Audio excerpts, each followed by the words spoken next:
You binge-watch true crime documentaries, right? You're glued to the screen, watching the hunt for a shadowy figure, a villain straight out of a horror movie. But what if I told you the most terrifying monsters aren't the ones on screen? What if they're the chillingly normal individuals you pass on the street every single day? We've all felt it. That deep, unsettling feeling after finishing a documentary. It is not just the details of the crime that stick with us, it is the profound sense of disbelief. It's the ordinariness of the perpetrators.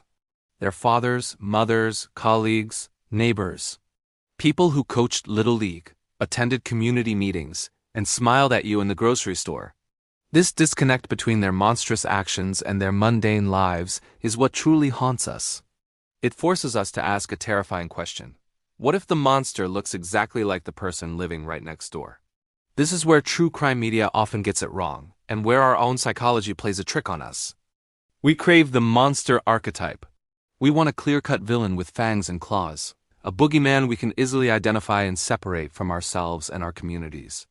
It's a coping mechanism. If evil is a monstrous other, then we are safe. Our world remains black and white, good versus evil. This simplification is comforting, but it's also a dangerous illusion. It blinds us to the real nature of danger. We're so busy looking for horns and a pitchfork that we miss the red flags hidden behind a polite smile and a friendly wave. The real threat doesn't announce itself with thunder and lightning. It wears a familiar face, a disarming charm. It's the person you'd never suspect. This is the central paradox of true crime. The most horrifying acts are often committed by the most unremarkably normal people.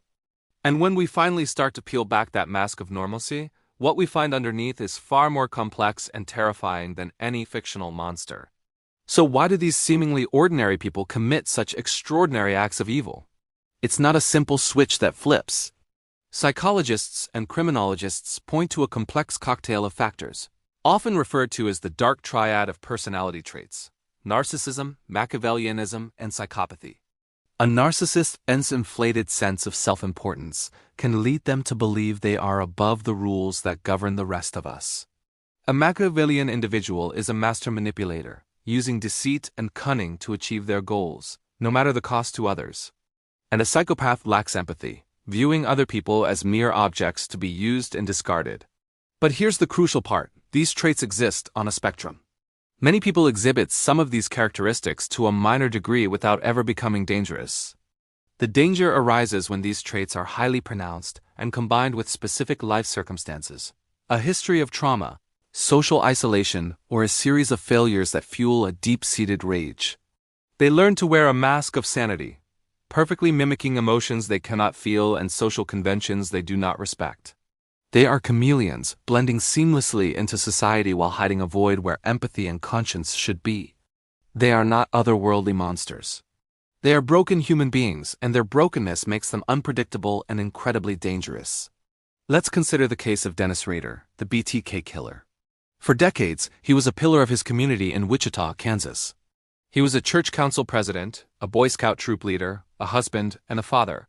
He was a compliance officer for the city, handing out tickets for overgrown lawns.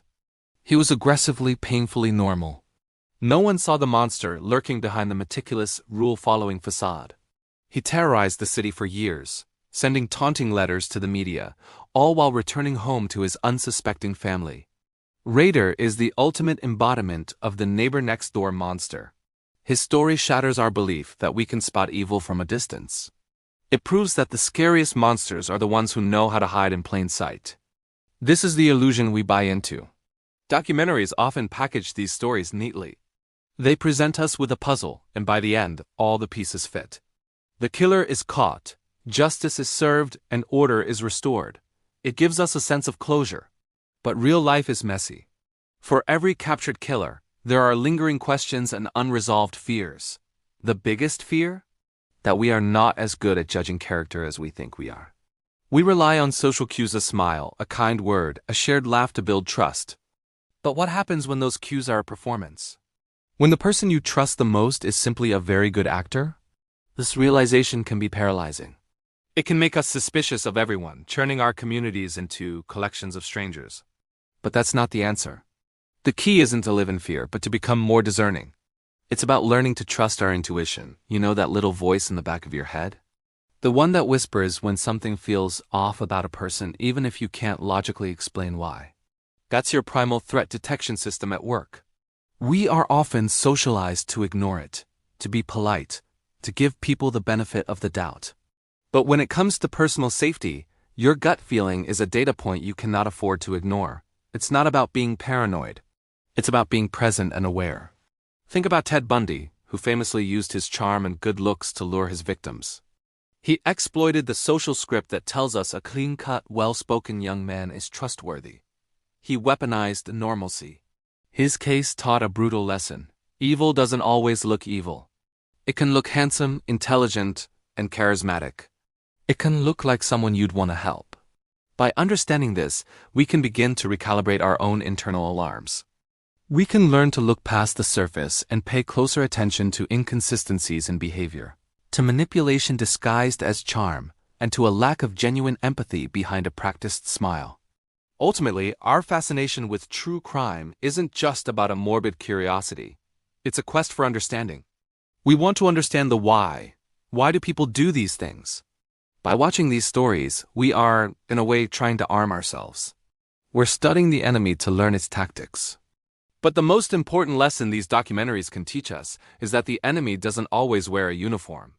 It wears a friendly face. The real monsters aren't hiding in the shadows.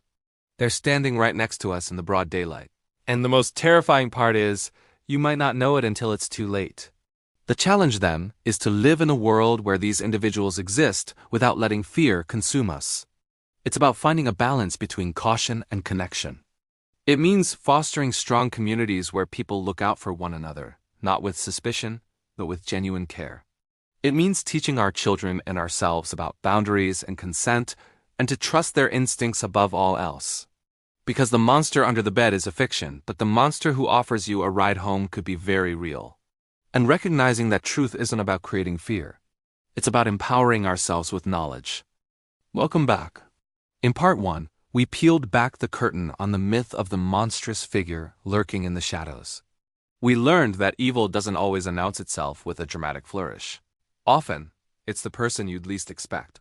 Today, we're going deeper, unmasking the ordinary to understand how some of history's most notorious killers walked among us, completely unnoticed. Let's start with Ted Bundy. To the world, he was charismatic, handsome, and intelligent, a promising law student with a bright political future. His longtime girlfriend, Elizabeth Klopfer, described him as kind and affectionate. His neighbors saw a charming young man. Yet, behind this carefully constructed facade was a predator of the most chilling kind. When his name first surfaced in connection with the disappearances, those who knew him were in disbelief. Ted? No, not Ted, was the common refrain. They couldn't reconcile the charming man they knew with the monster described by law enforcement. He wasn't hiding in the shadows. He was using his charm as a spotlight to blind everyone around him. Then there's Jeffrey Dahmer. To his neighbors at the Oxford Apartments in Milwaukee, he was just a quiet, somewhat awkward guy who kept to himself. He'd occasionally offer them a sandwich or a beer. One neighbor, Pamela Bass, even described him as a nice-looking person. A beautiful person. They complained about strange smells, yes, but they attributed them to bad plumbing or spoiled meat. The thought that their quiet neighbor was committing unspeakable acts inside his apartment was simply unimaginable. When the horrifying truth was finally revealed, the shockwave that went through the community was profound. They had lived side by side with a monster, sharing pleasantries, completely oblivious to the nightmare unfolding just one door away. And we can't forget Dennis Rader, the BTK killer. Bind, torture, kill, the name alone sends shivers down your spine. For decades, he terrorized Wichita, Kansas, a phantom who taunted police and the media with letters. And in his daily life? Dennis Rader was a family man, a church council president, a Boy Scout leader. He was a compliance officer, someone who, by profession, enforced rules. His own daughter, Carrie Rawson, had no idea her father was the man who haunted her childhood nightmares. She described a strict but seemingly normal dad. The community saw him as a pillar, a bit of a stickler for rules, but a solid citizen. When he was finally arrested, the city was stunned. The man who lectured them about overgrown lawns was the same man who had held them captive with fear for 30 years. These men weren't hiding in dark alleys or isolated cabins in the woods. They were your neighbor, your colleague, the friendly guy at church. They were blending into daylight, using the cloak of normalcy as their ultimate camouflage. The shock expressed by friends, family, and neighbors wasn't an anomaly. It was the entire point. Their ability to compartmentalize, to present a perfectly crafted, socially acceptable mask to the world while hiding their monstrous true selves is what made them so terrifyingly effective. It proves that the most dangerous monsters are often the ones who look just like us. So why do we miss the red flags? How can entire communities be so blind to the evil in their midst? It's not because people are stupid or naive. It's because of powerful psychological biases that are hardwired into our brains. One of the most significant is the halo effect. This is our tendency to let one positive trait like charm, good looks, or a respectable job cast a positive halo over our entire perception of a person. Ted Bundy was the master of this.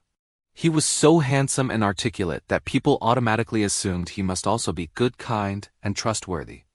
We see a well-dressed, polite individual, and our brain fills in the blanks with positive assumptions. It's a mental shortcut that can lead us to completely misjudge someone's character. Then there's the just world bias. This is the deep-seated, often unconscious belief that the world is a fair and just place where people get what they deserve. We want to believe that good things happen to good people and bad things happen to bad people. This makes it incredibly difficult to accept that a nice, friendly neighbor could be capable of horrific violence. The idea is so dissonant, so contrary to our need for a predictable and safe world that our minds will actively reject it. We rationalize away strange behavior because the alternative that evil can be random and can strike close to home is too terrifying to contemplate. On top of these biases, we're often conditioned by society to be polite and to ignore our instincts. How many times have you been told not to be rude, not to judge, or to give someone the benefit of the doubt? When you get that strange, prickling feeling at the back of your neck, that gut instinct telling you something is off, our social conditioning often kicks in and tells us to dismiss it. We don't want to seem paranoid or cause a scene. These killers are masters of manipulation, and they exploit this social contract. They know we're programmed to be polite, to trust the surface-level presentation. We want to believe the world is safe, and that desire to believe can blind us to the truth that's staring us right in the face. Our own psychology, in a way, becomes their accomplice. So what's the lesson here? Do we descend into paranoia, suspecting everyone we meet? Absolutely not. That's not a healthy or sustainable way to live. Fear is not the answer, awareness is.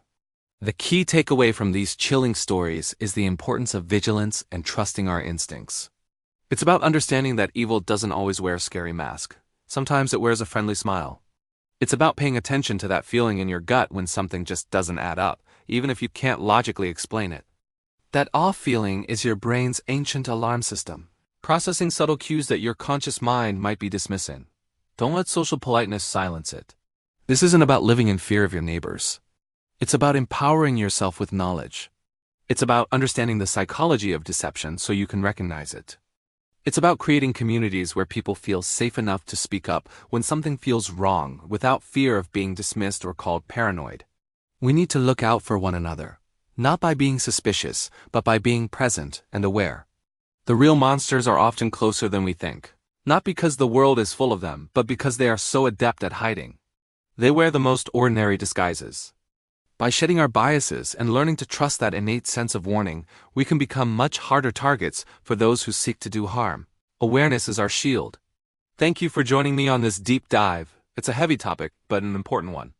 If these stories fascinate you as much as they do me, make sure to like this video, leave a comment with your thoughts, and subscribe for more true crime analysis.